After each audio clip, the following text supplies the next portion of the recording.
গতকাল থেকে টানা ভারী বৃষ্টিতে ত্রিপুরার বিভিন্ন এলাকায় জনজীবন ব্যাহত হয়েছে। বিভিন্ন কারণে রাস্তাঘাটে জল জমে স্বাভাবিক যান চলাচলে সমস্যা দেখা দিয়েছে।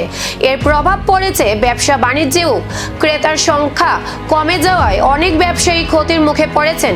অন্যদিকে যাত্রী কম থাকায় আয় কমেছে অটো চালকদেরও। সাধারণ মানুষ জানিয়েছেন, টানা বৃষ্টির কারণে দৈনন্দিন কাজকর্মে অসুবিধা হচ্ছে। প্রয়োজন ছাড়া অনেকেই বাড়ির বাইরে বের হচ্ছেন না।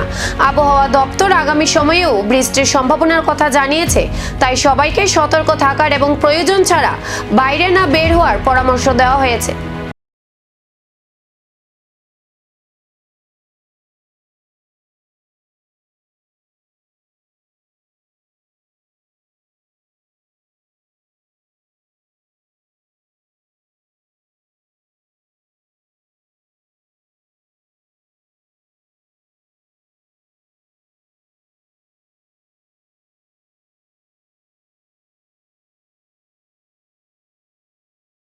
বৃষ্টি আর কতদিন ভোগান্তি বাড়াবে, আর পরিস্থিতি কবে স্বাভাবিক হবে, এখন সেদিকেই নজর।